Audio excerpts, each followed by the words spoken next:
വൈഫിന്റെയും situation ഇത്തിരി പരിതാപകരമാന്ന് പറഞ്ഞു. Okay, ഈ വേർഡ് പറഞ്ഞ ഉടനെ മുതുകാട് പറഞ്ഞു. അത് actually okay, before that Muthukad വന്ന് ഇരിക്കുമ്പോ തന്നെ നമുക്ക് അയാളുടെ മുഖം കണ്ടാ അറിയാം ഇങ്ങനെ ഭയങ്കര ദേഷ്യത്തിൽ വരുന്ന പോലെ. നമ്മൾ നോർമലി കണ്ടിട്ടുള്ള ഒരു മുതുകാടിന്റെ എക്സ്പ്രഷൻ ഫേസ് അല്ല. ഞാനത് അങ്ങനെ അത് സെക്കൻഡ് ടൈം കാണുമെന്ന്. ഫസ്റ്റ് ടൈം ഓഡിഷനിൽ സ്റ്റേജിൽ നിൽക്കുന്ന പറയുന്ന കണ്ടിട്ടുണ്ട്. This was the second instance. അപ്പോ അയാള് പറഞ്ഞു, നിങ്ങൾ ഈ യൂസ് ചെയ്ത വേർഡ് എനിക്ക് ഒരുപാട് ഹേർട്ട് ആവുന്നുണ്ട്. പിന്നെ പറഞ്ഞു, ഇതൊരു പ്രൈവറ്റ് പ്രോപ്പർട്ടിയാണ്. ഒരാള് അയാളുടെ കുടുംബം വിറ്റ് എന്താ ക്രിയേറ്റ് ചെയ്ത പ്രോപ്പർട്ടിയാണിത്. എന്റെ വീട്ടില് എന്താ പറയണ്ട, ഇങ്ങനെ ഡിസേബിൾഡ് ആയിട്ടുള്ള കുട്ടികളൊന്നും ഇല്ല. എന്നിട്ടും ഞാൻ സാക്രിഫൈസ് ചെയ്ത് ഇതെല്ലാം ചെയ്യുവാണ്. എവറി ഡേ എനിക്ക് 15 എൻക്വയറീസ് വരുന്നുണ്ട്. അതിനു മുമ്പ് പറഞ്ഞു ഇവിടെ ഫ്രീ ആണ്, ഫുഡ് കൊടുക്കുന്നുണ്ട്, ബസ് ഫ്രീ ആണ്. ഓക്കെ, നിങ്ങളോട് ഒരു ഫീസും വാങ്ങുന്നില്ല. ഓക്കെ, അപ്പൊ ഇത് ഔദാര്യമാണെന്ന് മനസ്സിലാക്കിക്കണമെന്ന്. ഓക്കെ, ആ വേർഡ് കേട്ട ഉടനെ ഐ തിങ്ക് അങ്ങ് ഫ്രീസ് ആയ പോലെ ആയിരുന്നു ഞങ്ങളൊക്കെ. ഒരിക്കലും ഇത്രയും വലിയൊരു ഇൻസൾട്ട് ഓർ ഇത്രയും വലിയൊരു ഹ്യൂമിലിയേഷൻ ഇത്രയും കാലത്തിൽ എനിക്ക് ഡയറക്റ്റ്ലി ഇങ്ങനെ ആരും ചെയ്തിട്ടില്ല. പിന്നെ പിന്നെ പിന്നെ പറഞ്ഞുകൊണ്ട് എവറി ഡേ 15 ഇൻക്വയറീസ് വരുന്നുണ്ട് ഇവിടെ DSCയിൽ. അപ്പൊ നിങ്ങൾക്ക് എന്തെങ്കിലും കംപ്ലൈന്റ് ഉണ്ടെങ്കിൽ പോകാം. ഓക്കെ, പിന്നെ പറഞ്ഞു നമസ്കാരം. 2 ദിവസമായിട്ട് സോഷ്യൽ മീഡിയയിൽ നിങ്ങൾ കാണുന്നൊരു വിഷയമാണ്. ഞാൻ ആക്ച്വലി ഇന്നലെ ഇത് റിയാക്ഷൻ എടുക്കാത്തത് 2 റീസൺ. ഒന്ന്, ഇന്നലെ ഓഫീസിൽ തിരക്കായി പോയി. സെക്കൻഡ് തിങ്, നമുക്കെന്താ വെച്ചാൽ ഒരു ഭാഗം മാത്രം കേട്ടിട്ട് വയ്യല്ലോ എന്ന്. കാരണം 2-3 ഇൻസിഡൻസ് ആയി തോന്നുന്നുണ്ട് ഇപ്പോൾ പേരൻസ് ഈ മുതുകാടിന് അഗെയിൻസ്റ്റ് ആയിട്ട് റിപ്പോർട്ട് ചെയ്യുന്നത്. ഇത് ഇങ്ങനത്തെ ഒരു സിറ്റുവേഷനിൽ ഇങ്ങനത്തെ ഒരു വ്യക്തിനെ കുറിച്ചൊരു അലിഗേഷൻ വരുന്ന സമയത്ത് മുതുകാട് എന്ന് പറഞ്ഞ വ്യക്തി മനസ്സിൽ ഇപ്പോൾ ഞാൻ സാധാരണ ഇതിന് മുന്നേ നമ്മൾ സംസാരിക്കുന്ന സമയത്ത് മുതുകാട് എന്ന് പറയുമെങ്കിലും പക്ഷെ മനസ്സിൻ്റെ ഉള്ളിൽ മുതുകാട് സർ എന്നുള്ള ആ ഒരു സല്യൂട്ടേഷൻ കൊടുത്തിട്ട് വിളിക്കേണ്ട അത്രയും അതുള്ളൊരു വ്യക്തിയാണ്. എസ്പെഷ്യലി പുള്ളിയുടെ ചാരിറ്റി റിലേറ്റഡ് കാര്യങ്ങൾ. ചാരിറ്റി കേട്ടോ, അല്ലെങ്കിൽ മുതുകാട് എന്ന് പറഞ്ഞാൽ പണ്ട് ചെറുപ്പം മുതലേ നമ്മൾ കേട്ട് വന്നിരുന്നതൊക്കെ ഒരു മജീഷ്യൻ എന്നുള്ളതിലാണ്. പക്ഷേ ഓഫ് ലേറ്റ് പുള്ളിയുടെ ചാനലിലൂടെയും പല വീഡിയോസിലൂടെയും ഡയറക്റ്റായിട്ട് കണ്ടിട്ടില്ലെങ്കിലും പല വീഡിയോസിലൂടെയും ഒരുപാട് വെറും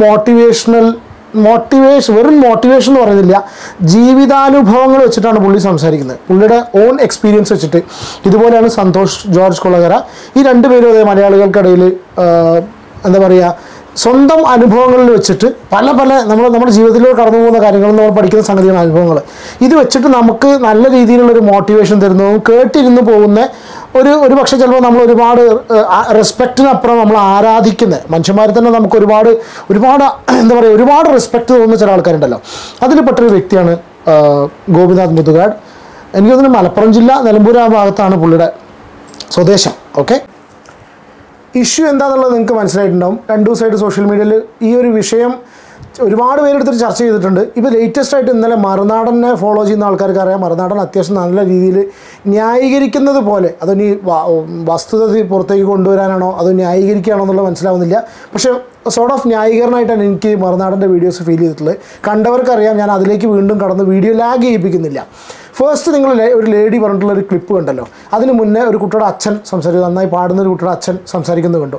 ബേസിക്കലി ഈ ഒരു മുതുകാടിൻ്റെ ഈ ഒരു ഇൻസ്റ്റിറ്റ്യൂഷൻ എന്ന് പറഞ്ഞാൽ ഡിഫറൻഷ്യലി ഏബിൾഡ് ആയിട്ടുള്ള ഓട്ടിസം മാത്രമല്ല, ഓട്ടിസം എന്ന് പറയുമ്പോൾ നമുക്ക് ജനറലി പറയുന്നത് ആൾക്കാർക്ക് ഈ ഓട്ടിസം എന്നുള്ള ടേം മാത്രമായിട്ടാണ് റെഫർ ചെയ്യുന്നത്. പക്ഷേ ഓട്ടിസം ഇസ് ഡിഫറെൻറ്റ്. അതുപോലെ ഡൗൺ സിൻഡ്രം അതുപോലെ പല ഡിഫറെൻറ്റ് സിറ്റുവേഷൻസ് ഉണ്ട്. ഓക്കെ, ഞാൻ കറക്റ്റ് വേർഡ് എന്താണെന്ന് നമ്മളതിനെക്കുറിച്ച് പഠിച്ച ആളല്ലാത്തതുകൊണ്ട് എനിക്ക് അറിയുന്നില്ല. പക്ഷേ എന്താണെന്നുണ്ടെങ്കിലും ഡിഫറൻഷ്യലി ഏബിൾഡ് ആയിട്ടുള്ള കുട്ടികളിലുള്ള കഴിവിനെ അവരെ എംപവർ ചെയ്യാനുള്ള ഒരു സ്ഥാപനം, ചാരിറ്റി ആയിട്ട് അല്ലാന്നാണ് പുള്ളി പറയുന്നത്. പുള്ളി നടത്തുന്ന ഒരു വ്യക്തിയാണ് മുതുകാട്. അപ്പോൾ അത് റിലേറ്റഡ് ആയിട്ടുള്ള കുറച്ച് കോൺട്രവേഴ്സീസ് 2-3 ദിവസമായിട്ട് നിങ്ങൾ കേട്ടിട്ടുണ്ടായിരിക്കും. ഞാനിതിലെന്താ പറയുക, ഇതിൽ നമ്മൾ തെളിവ് നിർത്തി അവിടെ നിർത്തി ഇവിടെ നിർത്തി ഇങ്ങനത്തെ കാര്യങ്ങൾ സംസാരിക്കാനല്ല കേട്ടോ നമ്മൾ വന്നിട്ടുള്ളത്. ഞാൻ ഇന്ന് രാവിലെ ഇപ്പോൾ 2 ദിവസമായിട്ട് ഈ ഒരു വിഷയം നടക്കുന്ന സമയത്ത് ആ കുട്ടിയുടെ അച്ഛൻ്റെ ആ വീഡിയോ കണ്ടല്ലോ അല്ലേ, ഞാൻ ഫസ്റ്റ് പ്ലേ ചെയ്തതല്ല, ഇതിന് മുന്നേ ഒരു കുട്ടിയുടെ അച്ഛൻ പറഞ്ഞിട്ടുള്ള വീഡിയോ കണ്ട സമയത്ത് എനിക്ക് ഭയങ്കര വിഷമം തോന്നിപ്പോയി. സീരിയസ്ലി എന്താ പറയുക, ഒരാൾ ഇപ്പോൾ ഇതുപോലെ ഞാൻ പറയുന്നില്ല, ഞാൻ അങ്ങനെ ഇതുപോലെ ഒന്നും പറയുന്നില്ല. ഒരു പക്ഷേ ചിലപ്പോൾ അതുപോലെയുള്ള ഇങ്ങനെയൊക്കെ എൻ്റെ വാക്കുകളിൽ വന്നു കഴിഞ്ഞാൽ ക്ഷമിക്കണം. നമുക്കിതിനെക്കുറിച്ച് സംസാരിച്ച് ശീലമില്ലാത്തതുകൊണ്ടായിരിക്കും ഒരു പക്ഷേ, നമ്മൾ ആരെയും ഹേർട്ട് ചെയ്യാൻ വേണ്ടിയിട്ടില്ല. ഞാനൊരു ചെറിയൊരു കാര്യം പറയട്ടെ. ഞാൻ പെട്ടെന്ന് ഈ ഒരു ഇഷ്യൂ കേട്ട സമയത്ത് ചിന്തിച്ചാണ്. കടുവ സിനിമ എല്ലാവരും കണ്ടാണല്ലോ അല്ലേ? കടുവ സിനിമയിൽ പൃഥ്വിരാജിൻ്റെ ഒരു ഡയലോഗ്, റിമൂവ് ചെയ്തൊരു ഡയലോഗ്, എത്ര പേർക്ക് അറിയാമെന്നറിയില്ല. പൃഥ്വിരാജ് ഈ എന്താ പറയുക, ഈ വിവേക് ഒബെറോയ് അവരാലുള്ള വില്ലൻ്റെ ആ കുട്ടി ഇതുപോലെ ഡിഫറൻഷ്യലി ഏബിൾഡാണ്. ആ കുട്ടിയുടെ മുഖത്ത് നോക്കിയിട്ട് പറയുന്നൊരു ഡയലോഗ് അത്യാവശ്യം നല്ലൊരു സിനിമാ ഡയലോഗായിട്ട് കൂടി അത്യാവശ്യം നല്ല രീതിയിൽ സമൂഹത്തിൽ ചർച്ച ചെയ്തിട്ടുള്ളതാണ്. ഒരു സിനിമാ ഡയലോഗായിട്ട് ഷാജി കൈലാസ് അത് എഴുതിയോടുകൂടി ഭയങ്കര കോൺട്രവേഴ്സിയായി അവരത് റിമൂവ് ചെയ്തു, മാപ്പ് പറച്ചിലും കാര്യങ്ങളൊക്കെ ഉണ്ടായി അല്ലേ? അപ്പോൾ റിയൽ ലൈഫിൽ ഇതുപോലത്തെ ഒരു ഇൻസിഡൻറ്റ് വരുന്ന സമയത്ത് ആ മാതാപിതാക്കൾ എത്രത്തോളം വിഷമിച്ചിട്ടുണ്ടാവും എന്ന് ഞാൻ അത് കണ്ട സമയത്താണ്. കാരണം എന്ന് വെച്ചാൽ നിങ്ങൾ ആ ഒരു ക്ലിപ്പ് ഫസ്റ്റ് കണ്ടല്ലോ, ഈ ഒരു സ്റ്റേറ്റ്മെൻറ്റ് ഇതുപോലത്തെ ഒരു കുട്ടികൾ എനിക്കില്ലാഞ്ഞിട്ട് പോലും, നിങ്ങൾ ഈ ഒരു സ്റ്റേറ്റ്മെൻറ്റ് ഇവർ പറഞ്ഞിട്ടുള്ള 2 ഇൻ്റർവ്യൂസിനും ഇയാൾ അവരോട് പറഞ്ഞിട്ടുള്ള കാര്യങ്ങൾ എല്ലാവരും കേട്ട് മനസ്സിലാക്കിക്കൊണ്ടാണ് ഞാൻ അതിനെക്കുറിച്ചൊരു പ്രിഫേസ് ഇല്ലാത്ത രീതിയിൽ മുന്നോട്ട് പോകുന്നത് കേട്ടോ. അപ്പോൾ എത്രത്തോളം വിഷമം അവർ അനുഭവിച്ചിട്ടുണ്ടാവും എന്നുള്ളത് ജസ്റ്റ് ആ വീഡിയോ കണ്ട സമയത്ത് തന്നെ എനിക്ക് തോന്നി. ഇനി ഇതിലൊരു സംഭവം എന്താ അറിയോ, ഫൊഗെറ്റ്, ഇപ്പോൾ ഞാൻ പറയട്ടെ, ഇപ്പോൾ ഒരു സാധാരണ ഒരു സ്കൂളിൽ നിന്ന് വിചാരിക്കുക, നോർമൽ സ്കൂളിൽ തന്നെ ഇപ്പോൾ ഒരു 40 കുട്ടികൾ പഠിക്കുന്ന ഒരു ക്ലാസ്സിൽ ഒരു പക്ഷേ ചിലപ്പോൾ 35 കുട്ടികളുടെ പേരൻസിനും ആ ഒരു സ്ഥാപനത്തിനെ കുറിച്ച് അല്ലെങ്കിൽ ആ പഠിപ്പിക്കുന്ന കുട്ടികളെ കുറിച്ച് ആ ഒരു സ്കൂളിനെ കുറിച്ച് യാതൊരുവിധ പ്രോബ്ലം ഉണ്ടായിരിക്കില്ല. But they'll be like at least ഒരു 5 പേരൻസ് ഉണ്ടായിരിക്കും അവരെ കുട്ടികളെ സ്പെഷ്യൽ കെയർ എന്ന് വേണമെങ്കിൽ പറയാം. ഓക്കെ, ശ്രദ്ധിക്കാതെ വളർത്തുന്നവരെന്ന് ഞാൻ പറയുന്നില്ല, പക്ഷേ ഒരു സ്പെഷ്യൽ കെയർ കൊടുത്ത് വളർത്തുന്ന ഒരു 5 പേരൻസിങ് ഉണ്ടായിരിക്കും. ഈ 5 പേരൻസ് അവരെ കുട്ടിയുടെ ഓരോ സ്റ്റേജിലും, ആ കുട്ടി ജനിച്ചത് മുതലുള്ള ഓരോ സ്റ്റേജസ്, ഞാൻ ഡിഫറൻഷ്യലി ഏബിൾഡ് ആയിട്ടുള്ള കുട്ടികളുടെ കേസ് മാത്രമല്ല പറയുന്നത് കേട്ടോ, take any child for example. അപ്പോൾ ഈ ഒരു ഓരോ സ്റ്റേജിലും വളർന്നു വന്നിട്ടുള്ള ആ കുട്ടിയുടെ വളർച്ച കണ്ട് അതിൽ ഇൻവോൾവ് ചെയ്തിട്ട് ആ കുട്ടിയുടെ ഇതിനു വേണ്ടി ജീവിക്കുന്ന ഒരുപാട് പേരൻസ്, എല്ലാവരും അതുപോലെ തന്നെയാണ്. പക്ഷെ എന്നാലും അങ്ങനെ നടക്കുന്ന പേരൻസിന് ഈ കുട്ടികൾ പോകുന്ന സ്ഥാപനം, നമ്മളവർ വിശ്വസിച്ച് ഏൽപ്പിക്കുകയാണ് അല്ലേ? ആ കുട്ടികൾ പോയി പഠിക്കുന്ന ഒരു സ്ഥാപനത്തിൽ ചെറിയ ഇഷ്യൂ ആയിരിക്കില്ല, അത് പുറത്തുനിന്ന് ആൾക്കാർക്ക് നോർമലി കാണുന്ന സമയത്ത് ഒരു എക്സ്പ്രസ് ചെയ്യാൻ പറ്റുന്നൊരു സിറ്റുവേഷൻ ആയിരിക്കില്ല അല്ലേ? കാരണം എന്താ വെച്ചാൽ എന്നാൽ എന്തെങ്കിലും പ്രശ്നം ഉണ്ടോ എന്ന് ചോദിക്കുമ്പോൾ ഒരു പ്രശ്നം ഉണ്ടാവില്ല, അത് പറയത്തക്കൊരു പ്രശ്നമൊന്നുമില്ല എന്ന് പല ആൾക്കാരും വിശേഷിപ്പിക്കുന്ന ഒരു സിറ്റുവേഷൻ ഉണ്ടായിരിക്കാം. ഈ ഒരു 5 പേര് ഈ പേരൻസിന് തോന്നുമായിരിക്കാം ഇവിടെ നടക്കുന്ന പല കാര്യങ്ങളിലും അവർ സാറ്റിസ്ഫൈഡ് ആയിരിക്കില്ല. ഈ ഒരു സമയത്ത് ഇവരിത് പോയിൻ്റ് ഔട്ട് ചെയ്യുന്ന സമയത്ത് സ്വാഭാവികമായിട്ട് പറയുന്ന ഒരു സംഭവമാണ്, ബാക്കി പഠിക്കുന്ന 35 കുട്ടികൾക്കും യാതൊരുവിധ ഇഷ്യൂസും ഇല്ല, അവരെ പേരൻസിനില്ലാത്ത ഇഷ്യൂസാണ് ഈ ഒരു 5 പേരൻസിനെന്ന് പറയും അല്ലേ? ഇങ്ങനൊരു സിറ്റുവേഷൻ ചിലപ്പോൾ നിങ്ങൾ ആരെങ്കിലും അനുഭവിച്ചിട്ടുണ്ടായിരിക്കാം. മറ്റുള്ള കുട്ടികൾക്കൊന്നും പ്രശ്നമില്ലല്ലോ, മറ്റുള്ള പേരൻസിനൊന്നും പ്രശ്നമില്ലല്ലോ, പിന്നെ എന്താ നിങ്ങളെ കുട്ടിക്ക് മാത്രം, നിങ്ങളെ കുട്ടീനെ മേടിച്ച് നിങ്ങൾ ഇവിടുന്ന് കൊണ്ടുപോയിക്കോ, ഇതൊക്കെ സാധാരണ പറയുന്നൊരു ഡയലോഗ്സാണ് അല്ലേ? ഇങ്ങനെ ഒരു സംഭവം സിറ്റുവേഷൻ ആരെങ്കിലും ഉണ്ടെങ്കിൽ ജസ്റ്റ് ഒന്ന് കമൻറ്റ് ചെയ്യും കേട്ടോ. ഞങ്ങൾക്ക് ഒരുപാട് സിറ്റുവേഷൻ അങ്ങനെ ഉണ്ടായിട്ടുണ്ട്. ഞങ്ങൾ മോനെ പഠിപ്പിക്കുന്ന സ്കൂളുകളിൽ, ദുബായിലാണെന്നുണ്ടെങ്കിൽ എവിടെയാണെങ്കിലും പല സിറ്റുവേഷൻസും ഉണ്ടായ സമയത്ത് നമ്മൾ ചിന്തിച്ചിട്ടുണ്ട്, ഈശ്വര നമ്മൾ മാത്രമാണോ അങ്ങനെ വേറിട്ട് ചിന്തിക്കുന്നത്? ഇപ്പോൾ നോർമൽ സിനാരിയോ തന്നെ. അപ്പോൾ നമ്മളെ കുട്ടിക്ക് ഒരു സ്പെഷ്യൽ കെയർ കിട്ടേണ്ട ഒരു സ്ഥാപനത്തിൽ നിന്ന് ഇതുപോലൊരു അനുഭവം ഒരു പേരൻ്റ് ഉണ്ടായിട്ട് ആ പേരൻ്റ് വന്ന് വിളിച്ച് പറയുന്നൊരു സിറ്റുവേഷൻ ഉണ്ടാവുക എന്ന് പറഞ്ഞാൽ ഇറ്റ്സ് ഹൊറിബിൾ എന്നല്ല, എന്തായാലും ആ പറയാൻ വാക്കില്ല. കാരണം എന്താ വെച്ചാൽ അത് അനുഭവിച്ച് അവർക്ക് മാത്രമേ മനസ്സിലാവുള്ളൂ. കാരണം വെച്ചാൽ അവർ കുറേ കാലങ്ങളായിട്ട് അവർ അനുഭവിച്ചുകൊണ്ട് വരുന്ന സംഭവം എന്ന് പറഞ്ഞു കഴിഞ്ഞാൽ അതാണ് അവരുടെ ലൈഫ് അങ്ങനെയാണ്. അപ്പോൾ ആ ഒരു സിറ്റുവേഷനിൽ ഞാൻ എന്താ പറയുക, ഒരു നോർമൽ പേഴ്സൺ, ഇപ്പോൾ ഞാൻ ജസ്റ്റ് ഒരു എക്സാമ്പിൾ പറയാം. ഓക്കെ, നമ്മുടെ ഒരാളതിൽ സ്പീച്ചിന് ചെറിയൊരു ഇഷ്യൂ ഉള്ളൊരു കുട്ടി കേട്ടോ. ഓക്കെ, സ്പീച്ചിന് ചെറിയൊരു ഇഷ്യൂ ഉള്ളൊരു കുട്ടി പെരിന്തൽമണ്ണ ഒരു സ്ഥാപനമുണ്ട്, ഞാൻ സ്ഥാപനത്തിൻ്റെ പേര് വന്നില്ല, പെരിന്തൽമണ്ണ ഒരു സ്ഥാപനമുണ്ട്, ഞാൻ മലപ്പുറം ജില്ലയിലാണ്. പെരിന്തൽമണ്ണ സ്ഥാപനത്തിൽ ഈ സ്റ്റട്ടറിങ് ഇഷ്യൂ വന്ന സമയത്ത്, ഈ സംസാരത്തിൽ ചെറിയൊരു സ്റ്റാമറിങ് അല്ല, വിക്കല്ല, സ്റ്റട്ടറിങ് ഇഷ്യൂ വന്ന സമയത്ത് ഈ കുട്ടിയെ കൊണ്ടുപോയിട്ട് അവിടെ ചെല്ലുന്ന സമയത്ത് ഒരു അസസ്മെൻറ്റ് എടുക്കുകയാണ്. ഒരു പക്ഷേ ചിലപ്പോൾ നിങ്ങൾക്ക് ബോറിംഗ് ആയി തോന്നിയിരിക്കാം, സ്കിപ്പ് ചെയ്യാതെ കാണാം, അതൊരു റിയൽ ലൈഫ് ഇൻസിഡൻറ്റ് തന്നെ. അപ്പോൾ സ്റ്റട്ടറിങ്ങിന് കൊണ്ടുപോയ സമയത്ത് എന്ത് സംഭവിക്കുന്നു, ഈ കുട്ടിയെ മുന്നിലിരുത്തിയിട്ട് ഫസ്റ്റ് ഇവർ കാര്യങ്ങൾ ചോദിച്ച് മനസ്സിലാക്കി കഴിഞ്ഞിട്ട് വളരെ ബേസിക് ആയിട്ടൊരു സംഭവമാണ് ഈ കുട്ടിയുടെ മുന്നിൽ വെച്ചിട്ട് ചില കാര്യങ്ങൾ റിവീൽ ചെയ്യാതിരിക്കുക എന്നുള്ളത്. അപ്പോൾ എന്ത് സംഭവിച്ചു ഇവിടെ, ഇതെല്ലാം ഈ ഒരു അനാലിസിസ് കഴിഞ്ഞതിന് ശേഷം വളരെ ഇൻഎക്സ്പീരിയൻസ്ഡ് ആയിട്ടുള്ള സോ കോൾഡ് എക്സ്പീരിയൻസ്ഡ് ആയിട്ടുള്ള തെറാപ്പിസ്റ്റ് ഉണ്ട് എന്ന് പറയപ്പെടുന്ന അവിടെ ശരിക്കും കുറച്ച് എക്സ്പീരിയൻസ്ഡ് ആയിട്ടുള്ളൊരു തെറാപ്പിസ്റ്റിനുള്ളത്, പക്ഷെ അവർ ആ കീഴിൽ വർക്ക് ചെയ്യുന്ന ഇൻഎക്സ്പീരിയൻസ്ഡ് ആയിട്ടുള്ള ഒരു ലേഡി ഈ കുട്ടിയോട് അവരെ മുന്നിൽ തന്നെ ആ കുട്ടിക്ക് ബോധപൂർവം പറഞ്ഞ് മനസ്സിലാക്കി കൊടുക്കുകയാണ്, ഇങ്ങനൊരു ഇഷ്യൂ നിനക്കുണ്ട്, ഇത് നീ മനസ്സിലാക്കി മുന്നോട്ട് പോകണം എന്ന് പറയുന്ന സമയത്ത് ആ ചെറിയ കുഞ്ഞു മനസ്സിൽ അത് മാറുന്ന സിറ്റുവേഷൻ. അപ്പോൾ ആ കുട്ടി നോർമലായി കഴിഞ്ഞു. ആ ഒരു സിറ്റുവേഷനിൽ ഈ കുട്ടിയുടെ മനസ്സിലേക്ക് ഇത് നേരെ ഇൻസ്റ്റിൽ ചെയ്ത് കൊടുക്കുകയാണ്. അത് ഞാൻ ജസ്റ്റ് ഒരു എക്സാമ്പിൾ പറഞ്ഞു. ഇത് ഞാൻ പറഞ്ഞുകൊണ്ടിരുന്നത് എന്താ അറിയുക, ഞാൻ ഈ എക്സാമ്പിൾ പറയാനുള്ള റീസൺ എന്താ വെച്ചാൽ, ഒരു പക്ഷേ ചിലപ്പോൾ മുതുകാടിൻ്റെ ഇപ്പം ഞാൻ ഈ ഞാൻ 2-3 ഇൻ്റർവ്യൂസ് ഇപ്പോൾ സുനിതയുടെ ചാനലിലൂടെ ഇത് കണ്ടു. ഈ 2-3 ഇൻ്റർവ്യൂസിലും ഫസ്റ്റ് ഓഫ് ഓൾ സുനിത ഇത് പുറത്തു കൊണ്ടുവരാൻ കാണിക്കുന്ന ആ ഒരു എന്താ പറയുക ധൈര്യം എന്താ പറയുക കമൻറ്റബിൾ ആണ്. അതിന് സപ്പോർട്ട് ഡെഫിനറ്റ്ലി ചെയ്യണം. ഇപ്പോൾ മറുനാടനൊക്കെ അതിനെതിരെ ന്യായീകരിക്കുന്നുണ്ടെങ്കിൽ കൂടി എന്തുകൊണ്ടോ എനിക്ക് സുനിത കൊണ്ടുവരുന്ന കാര്യത്തിൽ എനിക്കതിൽ ചെറിയൊരു ന്യായം ഉണ്ട് എന്ന് എനിക്ക് തോന്നിയുകൊണ്ടാണ് ഇത്ര സമയമെടുത്തിട്ടാണെങ്കിലും ലേറ്റ് ആയിട്ടാണെങ്കിലും ഞാൻ ഈ വീഡിയോ ചെയ്തിരുന്നത്. ഓക്കെ, അപ്പോൾ ഞാൻ ഈ coming back to the topic, ഈ മുതുകാടിൻ്റെ ഈ സ്ഥാപനത്തിൽ ഇതുപോലുള്ളൊരു ഇഷ്യൂ ഉണ്ടായത് കൊണ്ടാണ് ആ പേരൻസ്, 2 പേരുടെ കേസ് പറഞ്ഞല്ലോ, ഈ പേരൻസ് ഈ ഒരു സിറ്റുവേഷൻ പോയിൻ്റ് ഔട്ട് ചെയ്ത സമയത്ത് ആ അച്ഛൻ പറഞ്ഞ വാക്ക് പരിതാപകരം എന്താ അവർക്ക് ആ വാക്ക് ഉപയോഗിച്ചോടെ? അതിന് ഈ മുതുകാട് ഇത്രയധികം അജിറ്റേറ്റഡ് ആവേണ്ട കാര്യമുണ്ടോ? അപ്പോൾ ചിലപ്പോൾ ഒരു പക്ഷേ എന്നല്ല, അവിടെ ഇതുപോലത്തെ ഒരു സിറ്റുവേഷൻ ഉണ്ട്. ആ സിറ്റുവേഷനിൽ ഇതുപോലത്തുള്ള കുട്ടികൾക്ക് ഞാൻ ഈ പറഞ്ഞിട്ടുള്ള ചെറിയ ശതമാനമെങ്കിൽ 1 അല്ലെങ്കിൽ 2 പേരൻസിന് ഇത് അനുഭവിച്ചിട്ട് ഇവരിത് പോയിൻ്റ് ഔട്ട് ചെയ്ത സമയത്ത് ഒന്നുകിൽ മുതുകാടിന് അയാളുടെ ഈ ഒരു പരിവേഷം വെച്ചിട്ട് the picture is this guy is being portrait, പുറത്തേക്ക് ഇയാൾ കാണിക്കുന്ന ആ ഒരു പരിവേഷം ഉണ്ടല്ലോ, നമ്മുടെ മനസ്സിൽ ഇപ്പോൾ അവർ പറഞ്ഞ തന്നെ ഡയലോഗുണ്ട്, ആ വിഗ്രഹം ഉടഞ്ഞു, ഞങ്ങളുടെ മനസ്സിൽ അങ്ങനെ ഒരു വിഗ്രഹം ഇല്ലാന്ന്.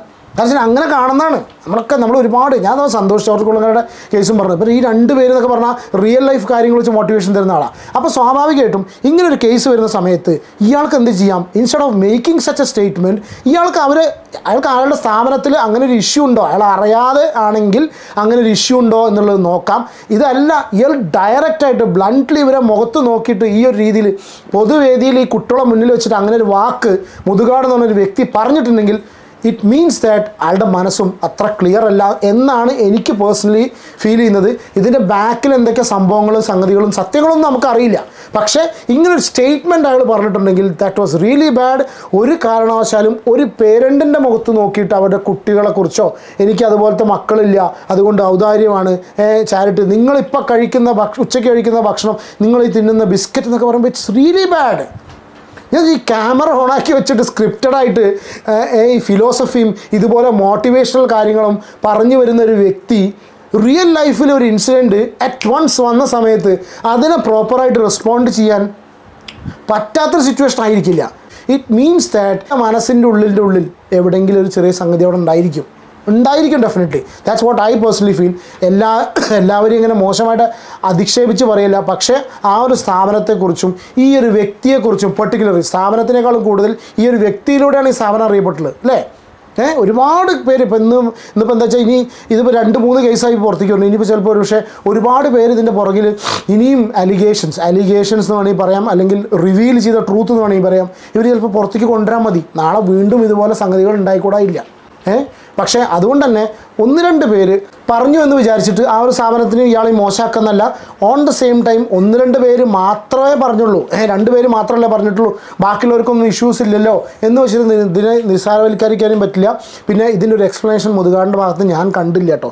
ഈ 2 ഇൻസിഡൻറ്റ് ഇപ്പോൾ ഇതിൽ വരുന്ന ഫൈനാൻഷ്യൽ ഇഷ്യൂസ് അതൊക്കെ സ്വാഭാവികമായിട്ടും പ്രോപ്പറിന് കിട്ടും. കാരണം വെച്ചാൽ സ്വാഭാവികമായിട്ടും ഇങ്ങനത്തെ ഒരു സ്ഥാപനം തരുമ്പോൾ എനി ടൈം ഫിനാൻഷ്യൽ അലിഗേഷൻസ് ഉണ്ടായിരിക്കാം. അപ്പോൾ അതൊക്കെ പ്രോപ്പർ ഓഡിറ്റിലൂടെയും കാര്യങ്ങളിലൊക്കെ കൊണ്ടുപോകുന്നത്, ഇതൊക്കെയാണ് എക്സ്പ്ലനേഷൻസ് ആണ് ഇയാൾ കൊണ്ടുവന്ന് പറഞ്ഞത്. പക്ഷേ എന്തുകൊണ്ടോ റീസെൻ്റ് ആയിട്ട് ആൾ പറയുന്നുള്ള ബോഡി ലാംഗ്വേജിൽ കൂടി എനിക്ക് പേഴ്സണലി അങ്ങനെ ഫീൽ ചെയ്തു. ലേറ്റസ്റ്റ് ആയിട്ട് വന്നിട്ടുള്ള എക്സ്പ്ലനേഷൻസും ഇയാൾ പ്രീ പ്ലാൻഡ് ആയിട്ട് സ്ക്രിപ്റ്റഡ് ആയിട്ട് വന്നിട്ടുള്ള ഈ മോട്ടിവേഷനിലും 2 ബോഡി ലാംഗ്വേജ് നമുക്കറിയില്ല, നമ്മളങ്ങനെ സൈക്കോളജിയും കാര്യങ്ങളൊന്നും പഠിച്ച വ്യക്തികളല്ല. പക്ഷെ നമ്മൾ കാണുന്ന സമയത്ത് ഒരു പക്ഷേ ചിലപ്പോൾ എന്തോ അങ്ങനെ കണ്ടോ എന്ന് എനിക്ക് ചെറിയൊരു സംശയം. ഓക്കെ, അപ്പോൾ അതുകൊണ്ടാണ് ഈ ഒരു ചെറിയൊരു വീഡിയോ നമുക്ക് ഇത് ലേറ്റ് ആയതിനെക്കുറിച്ച് ചെയ്യാൻ കാരണം. പിന്നെ ഒരു കാര്യം ഇതിൽ പറയണമെന്ന് വെച്ചാൽ ഇതുപോലുള്ള കേസസ് ആർക്കെങ്കിലും ഇതുപോലെ അനുഭവങ്ങളുണ്ടെങ്കിൽ വരണം. ഓൺ ദ സെയിം ടൈം ഇത് കുറച്ച് ഗൗരവമായിട്ടുള്ളൊരു കാര്യമായിട്ട് ആരാണ് എടുക്കേണ്ട ആൾക്കാരെന്ന് അറിയില്ല. ഓക്കെ, അറ്റ്ലീസ്റ്റ് സോഷ്യൽ മീഡിയയിലൂടെയെങ്കിലും കുറച്ച് പേര് ഇതിനെക്കുറിച്ച് സംസാരിച്ച് ബന്ധപ്പെട്ട ആൾക്കാരിലേക്ക് എത്തി ഇതിനൊരു എന്താ പറയുക, ദിസ് ഈസ് നോട്ട് റൈറ്റ് അല്ലേ, ഇതൊരു എന്തോ ഇത് ശരിയല്ല. അത് മാത്രം എനിക്കിതിൽ പറയാൻ കഴിഞ്ഞു, ഇത് ശരിയല്ല. എന്തുകൊണ്ടോ വിഷമം തോന്നിപ്പോകുന്ന കാര്യമാണ്. അങ്ങനെ ഒരു പേരൻസ് അനുഭവിച്ചിട്ടുണ്ടെങ്കിൽ ഇപ്പോൾ എൻ്റെ കേസ് തന്നെ ഇപ്പോൾ എൻ്റെ വീഡിയോസ് നോക്കി അറിയാം, ഞങ്ങൾക്കൊരു ഇൻസ്റ്റിറ്റ്യൂട്ടിൽ നിന്നുണ്ടായിട്ടുള്ള ഒരു മോശം അനുഭവത്തിൻ്റെ ഒരു വീഡിയോ ഞാൻ അതിലിട്ടിട്ടുണ്ട്. ഞാനത് ഇട്ടതിന് ശേഷം എന്നെ ഒരുപാട് പേരൻസ് കോൺടാക്ട് ചെയ്തിട്ട് പറഞ്ഞു, ഇതുപോലെ ഏകദേശം 8-9 പേരൻസ് എന്നെ കോൺടാക്ട് ചെയ്തിട്ട് പറഞ്ഞു ഇതുപോലുള്ള അനുഭവങ്ങൾ ഞങ്ങൾക്ക് ഒരുപാട് ഉണ്ടായിട്ടുണ്ട്. പക്ഷേ on the same time there might be lot of people who don't have any issues with that institution, but it doesn't mean that അവരത് ചെയ്യുന്നില്ല എന്നല്ല. പ്രത്യേകിച്ച് മുതുകാടിനെ പോലെ ഇങ്ങനെ ആയിട്ടുള്ളൊരു ഫിഗർ അല്ലേ, ഇതുപോലെ ഒരു ക്യാരക്ടർ പുറത്തേക്ക് പോർട്രേ ചെയ്തിട്ടുള്ള ഒരു വ്യക്തിയുടെ ഭാഗത്തുനിന്ന് ആ വ്യക്തി മെയിനായിട്ട് നിന്ന് മുന്നോട്ട് കൊണ്ടുപോകുന്ന സ്ഥാപനത്തിൻ്റെ ഇങ്ങനെ ഒരു എലിഗേഷൻ വരുന്ന സമയത്ത് ഹീ ഹാസ് ദി റെസ്പോൺസിബിലിറ്റി, അല്ലെങ്കിൽ ഞാനത് ഇട്ടിട്ട് പോകുമെന്ന് പറയല്ല, എന്തെങ്കിലും എലിഗേഷൻ വരുന്ന സമയത്ത് എന്നാൽ നിങ്ങൾ ഏറ്റെടുത്തോ, അയാൾ അങ്ങനെ പറഞ്ഞു എന്നല്ല, കേട്ട പോലെ തോന്നുന്നു എനിക്ക്. അപ്പോൾ ഇത്രയുള്ള വീഡിയോ, നിങ്ങളുടെ അഭിപ്രായം കമൻറ്റ് ചെയ്യുക.